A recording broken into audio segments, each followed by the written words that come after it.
Assalamualaikum warahmatullahi wabarakatuh.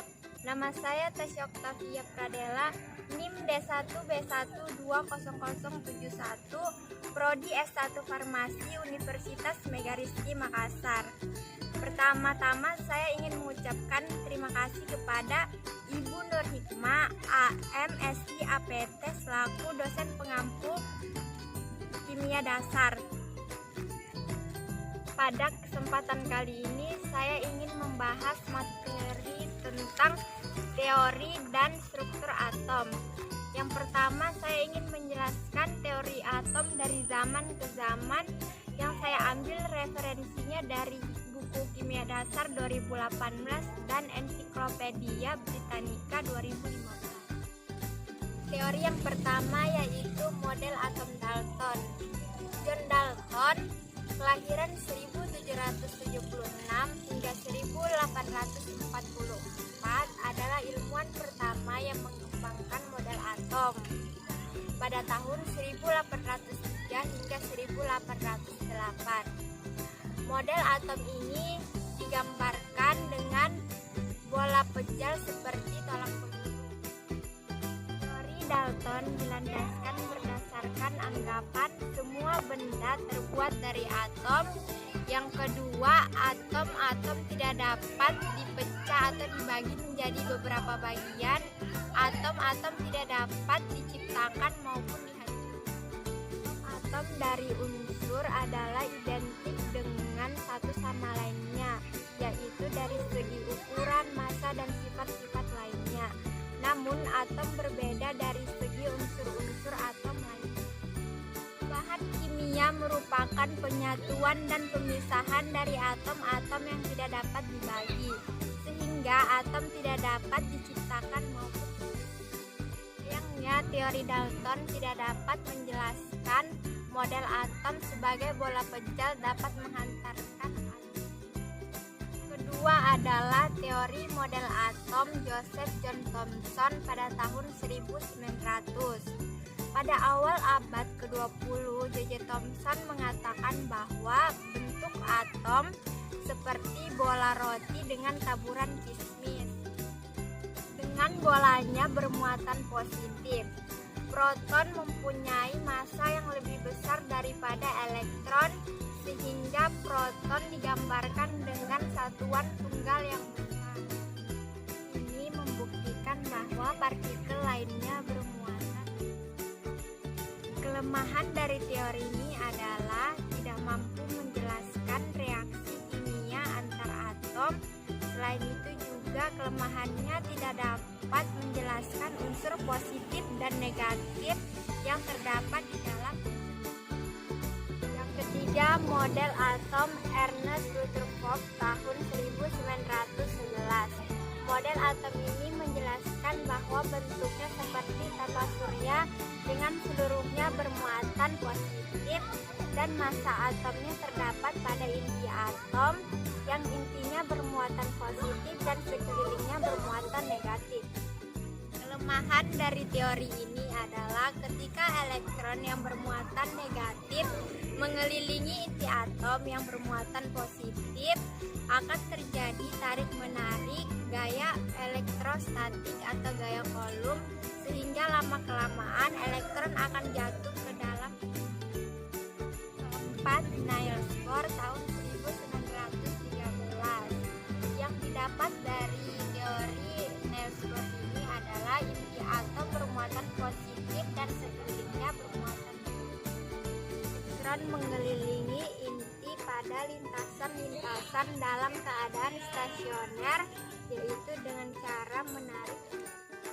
Semakin jauh dari inti, energi lintasan semakin tinggi. Pindahan elektron dari lintasan luar ke dalam akan memperbesar energi, begitupun teori yang kelima yaitu mekanika gelombang atau teori modern. Teori modern yang kita yakini sekarang telah disempurnakan oleh Erwin Schrödinger pada tahun 1926. Teori ini mengatakan bahwa bukan elektron yang mengelilingi elektron disebut Suatu orbital dapat ditempati dua atau lebih elektron yang berputar secara arah berlawanan. Elektron-elektron di dalam atom bergerak mengelilingi inti atom pada tingkat energi atau kualitas tertentu. Yang keenam yaitu teori Werner-Heisenberg tahun 1927 menyatakan bahwa kecepatan atau momentum dan kedudukan suatu elektron tidak dapat dinyatakan secara pasti. Ketujuh adalah teori Erwin Schrödinger pada tahun 1927. Beliau berhasil menyusun persamaan gelombang untuk elektron secara mekanika gelombang. Menurut Schrödinger, elektron-elektron yang terdapat pada inti atom disebut dengan orbital. Orbital adalah daerah tiga dimensi pada sekitar inti, mana suatu elektron dengan energi dapat ditentukan dengan kemungkinan besar. Elektron dalam masing-masing atom pada kulit terbatas, yaitu 2n2 dengan n sama dengan. Selanjutnya adalah materi struktur atom. Struktur atom merupakan kumpulan dari satuan materi yang terdiri dari inti atom dan elektron awan yang bermuatan negatif yang mengelilinginya. Inti atom mengandung proton yang bermuatan positif dan neutron yang bermuatan negatif, kecuali pada hidrogen yang tidak memiliki neutron. Atom yang mengandung proton dan elektron yang sama bersifat netral, sedangkan proton dan elektron yang tidak memiliki kesamaan bersifat positif. Atom dilambangkan dengan Z dan A, dengan A merupakan nomor massa, yaitu jumlah proton dan neutron, dan Z merupakan nomor atom dengan proton dan neutron. Atom-atom dengan nomor atom dan nomor massa yang sama disebut dengan isobar, sedangkan atom-atom dengan nomor massa dan nomor atom yang berbeda disebut isotop. Atom-atom dengan jumlah proton yang sama disebut dengan isotop.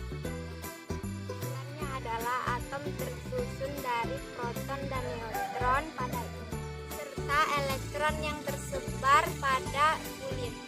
Pada sekitar 400 sebelum Masehi, para filsuf Yunani telah memikirkan atom.